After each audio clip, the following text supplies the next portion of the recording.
بسم اللہ الرحمن الرحیم۔ پریشان ہے دنیا، پریشان ہے، کیا کرنا چاہیے ہمیں؟ چائنا میں کروڑوں لوگ متاثر ہو چکے ہیں اور یہ بھی خبریں آ رہی ہیں کہ جتنا بڑا نقصان چائنا میں لوگوں کا ہو رہا ہے، چائنا اس کو کھل کے بتا نہیں رہا ہے۔ ظاہر ہے ہر ملک اپنی نیگیٹو چیزوں کو ہائی لائٹ نہیں کرتا، پازیٹیو چیزوں کو ہائی لائٹ کیا جاتا ہے۔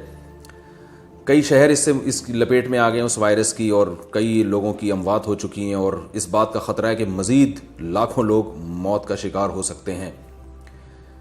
تو چائنا اس موقع پہ کیا کرتا ہے، کیا کرے گا، کتنا ڈر رہا ہے، کتنا نہیں ڈرنا چاہیے وہ تو چائنا جانے اور چائنا والے جانے۔ لیکن چونکہ چائنا پاکستان کا پڑوسی ملک ہے اور ہم مسلمان ہیں، تو اسلام نے ہمیں اس بارے میں کیا ہدایات دی ہیں کہ جب کسی علاقے میں کوئی بیماری پھیل جائے، وبا پھیل جائے جو لگتی ہو ایک دوسرے سے، یعنی متعدی ہو وہ، تو مسلمان کو ایسے موقع پہ کیا کرنا چاہیے؟ کیا گھبرانا چاہیے، ڈرنا چاہیے؟ بعض لوگ کو بیماری سے نہیں مرتے، ٹینشن سے آدھے ہو جاتے ہیں وہ۔ تو ہمیں اس معاملے پہ کیا کرنا چاہیے؟ ہماری شریعت نے ہمیں کیا احکام دیے ہیں؟ تو یاد رکھیے اسلام کے اس بارے میں بہت واضح ہدایات موجود ہیں۔ رسول اللہ صلی اللہ علیہ وسلم کے دور میں طاعون کی بیماری پھیلا کرتی تھی جو اسی طرح متعدی تھی، تو آپ صلی اللہ علیہ وسلم نے اس بارے میں ہمیں ہدایات دی ہیں، اور علماء کہتے ہیں اس سے صرف طاعون مراد نہیں ہے، کوئی بھی ایسی بیماری جو ایک دوسرے سے بہت تیزی سے پھیلتی ہو، لگتی ہو، تو اس بارے میں شریعت کے وہی احکام ہیں جو طاعون کے بارے میں۔ سب سے پہلی حدیث حضرت عائشہ رضی اللہ تعالی عنہ کی۔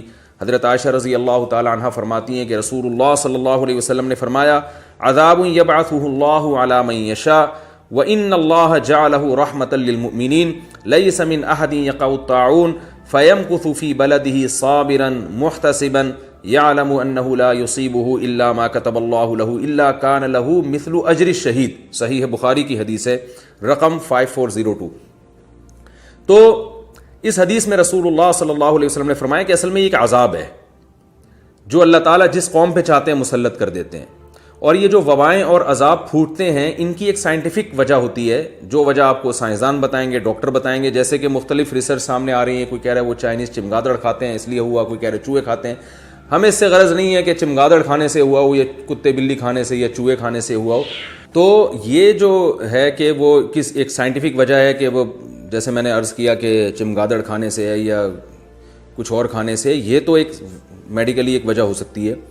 لیکن رسول اللہ صلی اللہ علیہ وسلم کی ایک حدیث ہمارے پاس موجود ہے جس سے پتہ چلتا ہے کہ کسی بھی آزمائش کی یا کسی بھی بیماری کی میڈیکلی وجہ تو ہوتی ہے، لیکن وہ وجہ بھی اللہ کے حکم سے ہوتی ہے۔ بھئی اللہ جب چاہیں کسی بیماری کو کا کوئی بھی سبب بنا کے وہ بیماری پھیلا دیں۔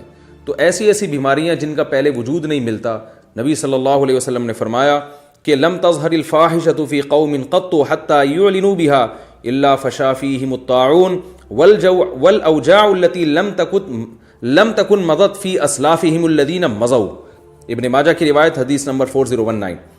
فرمایا جب کسی قوم میں بے حیائی پھیلتی ہے، اور کھلی بے حیائی، کھل کے سب کی ساری دنیا کے سامنے جو قوم بے حیائی کرنا شروع کر دے، تو آپ صلی اللہ علیہ وسلم نے فرمایا کہ پھر اس قوم میں ایسی بیماریاں پھیلتی ہیں، طاعون جیسی، اور اس کے علاوہ ایسی تکلیفیں پھیلتی ہیں جو ان کے پہلے لوگوں نے کبھی دیکھی بھی نہیں ہوتی۔ تو نئی بیماریاں جو دنیا میں آ رہی ہیں، ایسی خطرناک بیماریاں۔ ایڈز کا آپ کو پتہ ہے پہلے کوئی تصور نہیں تھا، کوئی نام نہیں جانتا تھا، کیسی خطرناک طریقے سے کتنے لوگوں کو یہ اس بیماری نے اپنی لپیٹ میں لے لیا، اور یہ جو وائرس پھیلا ہے بہت تیزی سے پھیل رہا ہے، اللہ تعالیٰ سب کو محفوظ رکھے۔ تو اس طرح کی جو بیماریاں ہیں ان کی یقیناً ایک میڈیکلی وجہ ہوتی ہے، لیکن ایک وجہ ان کی بے حیائی کھلے عام جب ہو جائے گی تو اللہ لوگوں سے پھر انتقام لیتے ہیں۔ تو یہ بھی وجہ ہے، لہذا بے حیائی پہ بھی کنٹرول کرنے کی ہمیں بہت شدید ضرورت ہے۔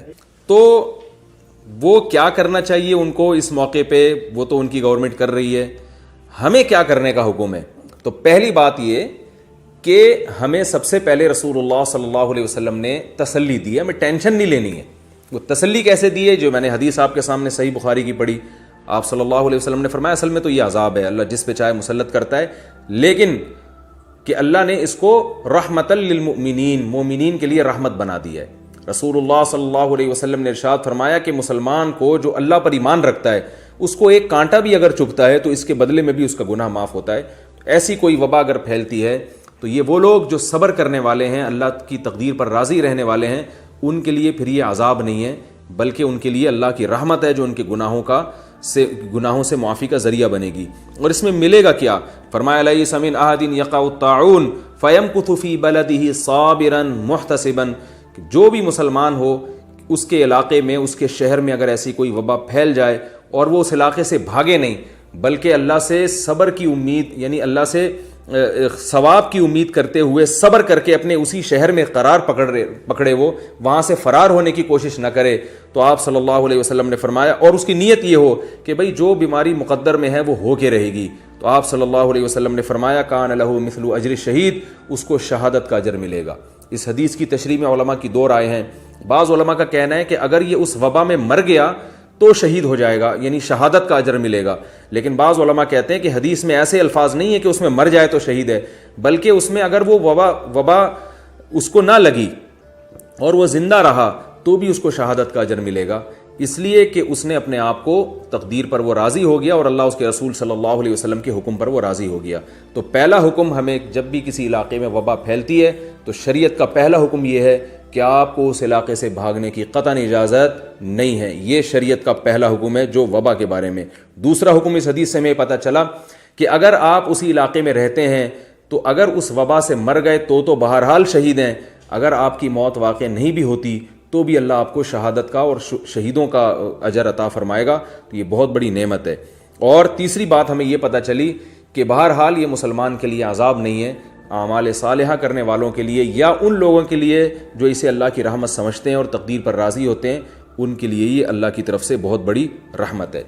یہ تو ان لوگوں کا حکم حدیث میں بیان ہوا ہے کہ جو اس شہر میں رہتے ہوں جہاں پر بیماری پھیلی ہے، جیسے چائنا کے جن شہروں میں یہ وبا پھیلی ہے وہاں جو مسلمان رہتے ہیں ان کو وہاں سے بھاگنے کی قطعاً اجازت نہیں ہے، لیکن کیا آپ اس شہر میں وزٹ کے لیے جا سکتے ہیں، کسی کام سے جا سکتے ہیں؟ اس کے بارے میں بھی ہمارے پاس صحیح حدیث موجود ہے۔ حضرت سعد بن مالک رضی اللہ تعالیٰ عنہ فرماتے ہیں کہ رسول اللہ صلی اللہ علیہ وسلم نے فرمایا اذا كان الطاعون بأرض فلا تهبطوا عليه واذا كان بأرض وانتم بها فلا تفروا منه۔ مسند احمد کی حدیث ہے، حدیث نمبر 1615، کہ رسول اللہ صلی اللہ علیہ وسلم نے فرمایا کسی علاقے میں طاعون یعنی اس جیسی کوئی وبا پھیل جائے تو تم وہاں سے بھاگو بھی نہیں اور اس علاقے میں جاؤ بھی نہیں۔ حضرت عمر رضی اللہ تعالیٰ عنہ نے جب شام کا سفر کیا ہے تو جب آپ شام کے قریب پہنچے تو آپ کو اطلاع ملی کہ شام میں طاعون پھیلا ہوا ہے، ایک بیماری پھیلی ہوئی ہے جس سے لوگوں کی اموات ہو رہی ہیں۔ حضرت عمر رضی اللہ تعالیٰ عنہ پریشان ہو گئے، اس وقت آپ کے پاس اس بارے میں کوئی حدیث موجود نہیں تھی، پریشان ہو گئے کہ کیا کرنا چاہیے۔ تو صحیح بخاری میں ہے کہ آپ نے مختلف صحابہ کو بلایا، مہاجر صحابہ کو بلایا، انصار صحابہ کو بلایا۔ مہاجر صحابہ کا اختلاف ہوا، بعض نے کہا کہ ہم ضروری کام سے آئے ہیں، جب تک وہ کام نہیں ہوگا ہم نمٹا نہیں لیتے، ہم واپس نہیں جا سکتے۔ بعض نے کہا کہ ہمیں واپس جانا چاہیے۔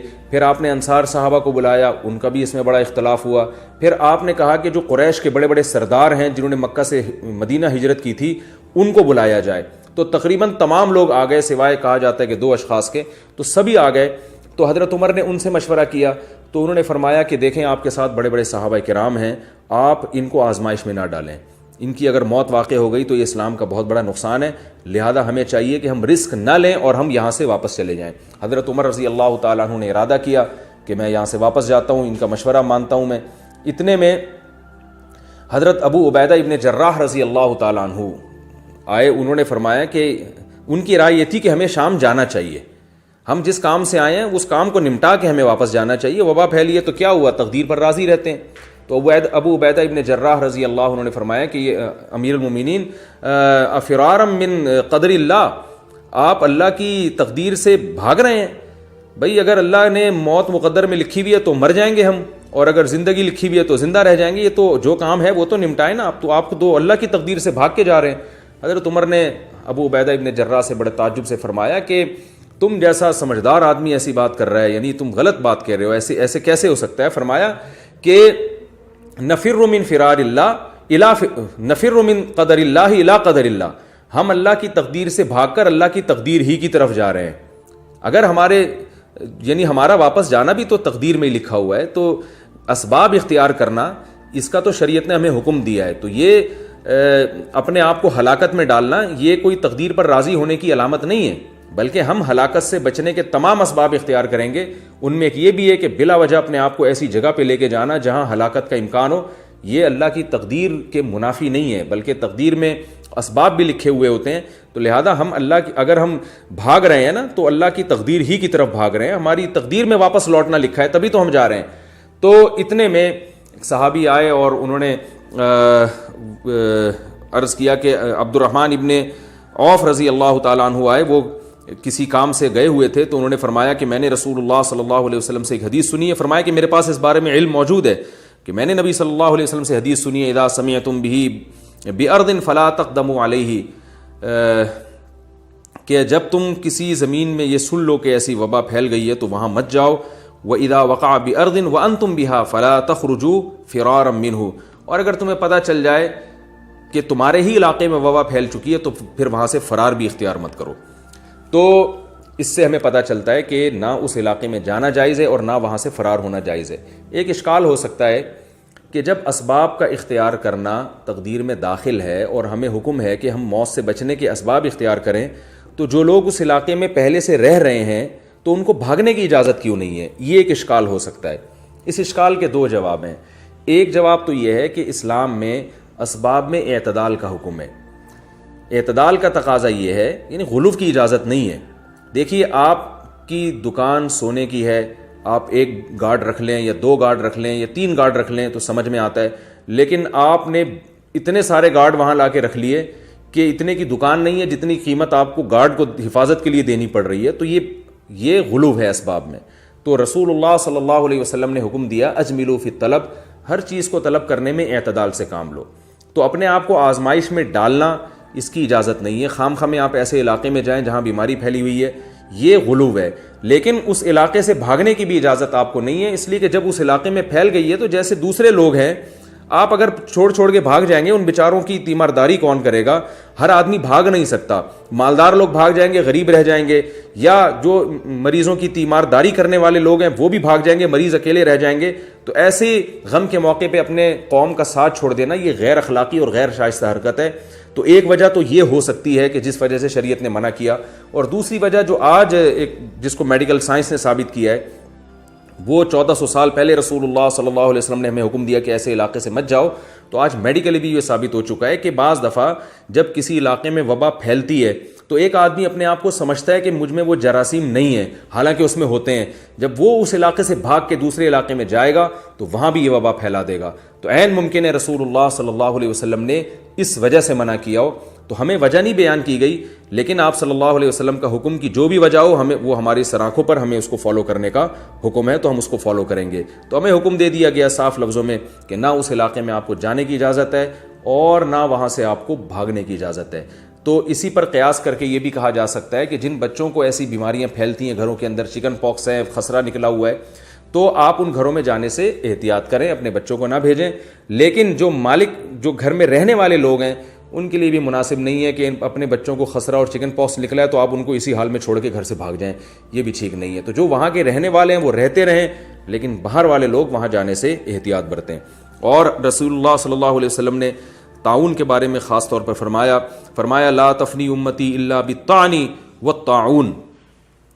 حضرت عائشہ رضی اللہ تعالیٰ عنہ فرماتی ہیں کہ نبی صلی اللہ علیہ وسلم نے فرمایا میری امت کا بہت بڑا حصہ نیزے سے اور طاعون یعنی اس طرح کی وبا سے ہلاک ہوگا.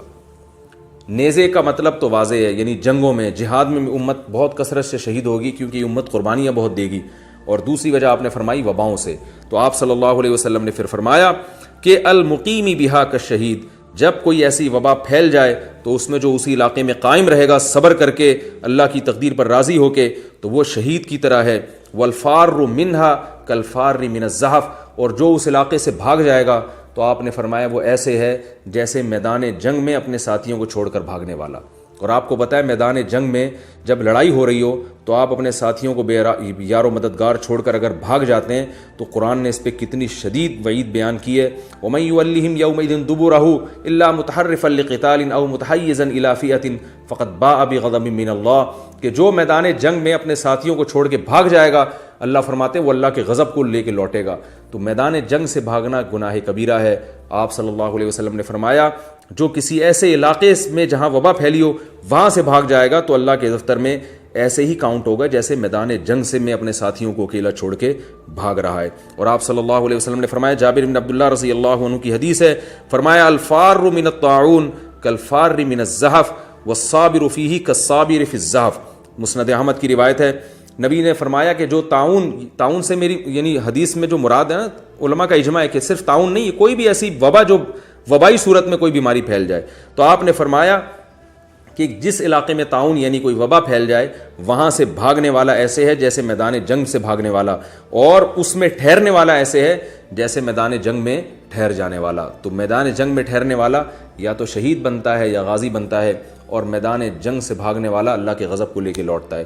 جو مسلمان بھی ان کنٹریز میں رہتے ہیں ان کی ذمہ داری ہے کہ وہ صبر کر کے جس شہر میں وبا پھیلی ہے اس شہر میں نہ تو جائیں، اور اگر پہلے سے اس شہر میں رہتے ہیں تو وہاں سے بھاگے بھی نہیں۔ اور جو ہمارے پاکستانی مسلمان ہیں جو بڑے پریشان ہیں کہ پتہ نہیں یہ چائنا تو ہمارے پڑوس میں تو یہاں بھی آ جائے گی وبا، تو بھائی آپ ٹینشن نہ لیں۔ پہلے تو ہماری گورنمنٹ کی ذمہ داری ہے کہ چائنیز کے جو ایئرپورٹ پہ جو کثرت سے آ رہے ہیں ان کا ٹیسٹ کریں، اگر اس میں کسی میں کوئی ایسے جرم ہے تو ان کو واپس کریں، ڈیپورٹ کریں، یا جو بھی کرنا ہے ان کے ساتھ کریں، لیکن ایک نگرانی کے تحت کام ہونا چاہیے۔ اور ہماری ذمہ داری یہ ہے کہ اللہ نہ کرے اگر یہ بیماری ہمارے شہروں میں پھیل جاتی ہے، اللہ سب کو محفوظ رکھے، تو ہم واویلا نہ کریں اور شور شرابہ نہ کریں، اللہ کی تقدیر پہ راضی رہیں، جو مقدر میں ہے وہ ہو کر رہے گا۔ تو ایسی صورت میں تو یہ اجر ملے گا، اور اگر آپ نے واویلا کیا، شور شرابہ کیا، ادھر ادھر سے بھاگنے کی کوشش کی، ہائے ہوئے کیا، تو پھر نتیجہ یہ نکلے گا کہ صبر کے اجر سے آپ محروم ہو جائیں گے، اور اگر مقدر میں مرنا ہوا تو مریں گے بھی، وہ تو موت بھی ہوگی، بیماری بھی ہوگی، اور اجر کے بغیر ہوگی۔ تو جو ہونا ہے وہ تو ہو کے رہے گا، تو کیوں نہ جو بھی ہونا ہے اس کو اپنے حق میں ہم فائدے کی چیز بنا لیں۔